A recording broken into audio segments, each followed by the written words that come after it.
I'm going to be echoing a lot of the things that Gary said, actually. So there may be a little bit of deja vu through this, but I'll try to get new material for you all. But so I'm going to talk about measuring influence and amplifying your audience through media, of course, new media and traditional media. First thing I want to emphasize is the core of all relationships, foundation of all the work as communicators that you do is trust. I think making sure that you keep that at your center as you're addressing media and bloggers and any sphere that you engage in, that you try and develop and foster trust with those folks. I'll get into more detail on that later, but I'm going to jump into influence. So, of course, I didn't get the email about the influence, sending in what you think it is, so I had created my own. And I guess I was right on point in going through this and doing the definition.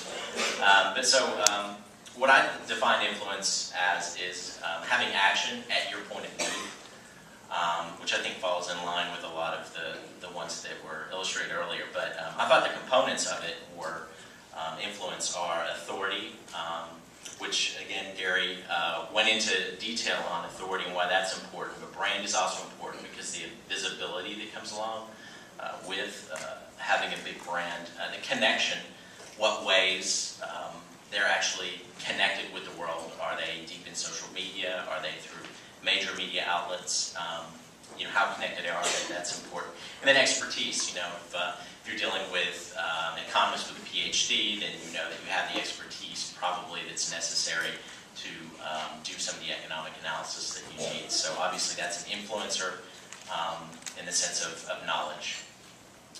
So the next thing is I want to talk about sort of the metrics of that influence. There's a lot of challenges with influence and understanding what it all means. And so there is a process of really understanding who your influencers are as opposed to other companies in other industries, because they can be completely different people and you need to have a context for that. So what I'm describing here is Twitter, Facebook, and LinkedIn, of course, are some of the main channels in social media. So with Twitter, understanding followers is important, understanding ratios of how many followers per people that they're following, how many retweets are happening from any actions that they take. Those are things that are important with regard to Twitter. There's a new tool out there, Cloud, that uses a lot of data from Twitter and other sources to sort of help you understand and get a context to how relevant the source is when you're engaging with them. So Facebook is obviously sort of the 800-pound gorilla these days.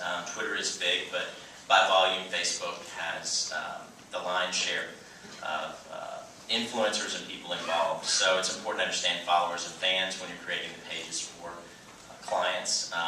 Understanding, again, ratios like the post frequencies, how often people respond to things that you're putting on the page.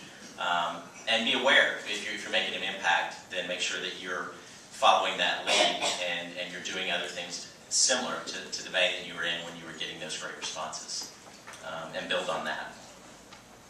And then, of course, LinkedIn has a bunch of different groups, and it's connections oriented, so you can definitely be mindful about what groups are popping up, being members of those groups, seeing who is involved in those dialogues. Those are big influencers. And of course, I'm sure everyone at this point is familiar on some level with Quora through colleagues or going there yourselves, but that and Focus.com are a great way to see what influencers are saying.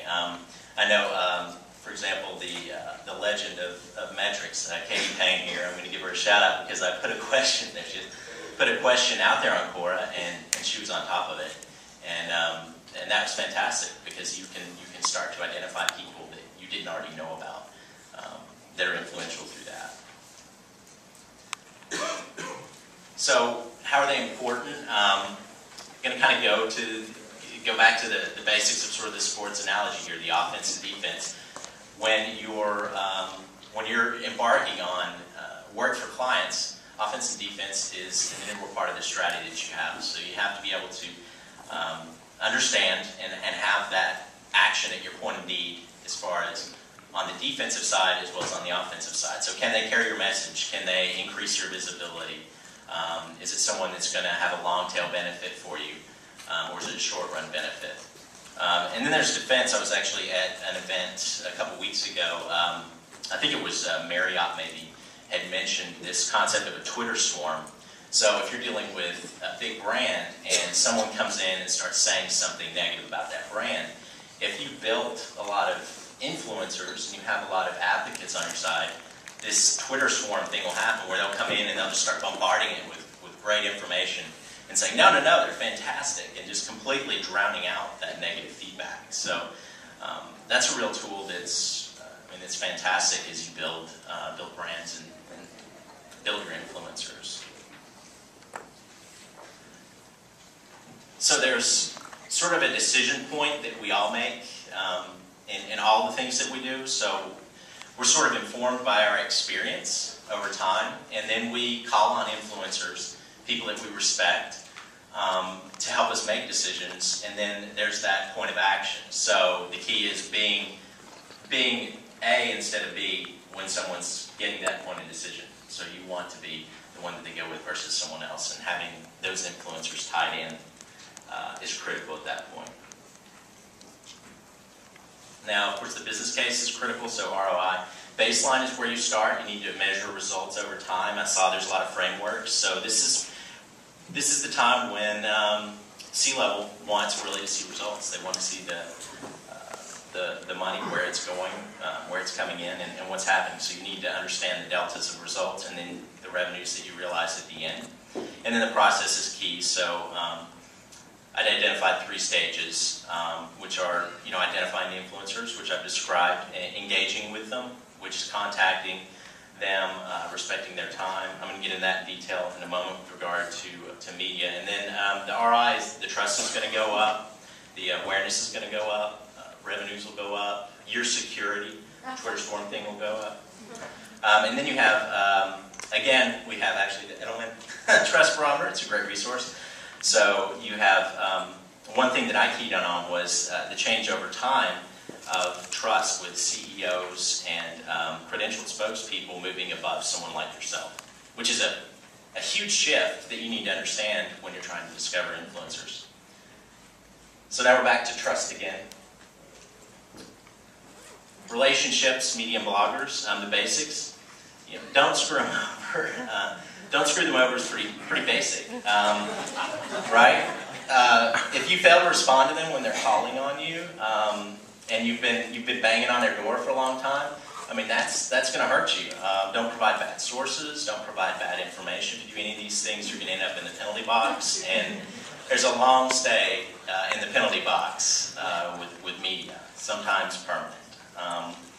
So since we know the influencers now, we want to curry favor with them. So we want to get exclusives or scoops into their hands, do tours, access to facilities and processes, beta testing if it's software clients that you're working with, free products, just anything to sort of keep them engaged with your brand. And you all know these tactics, but make sure you're employing them.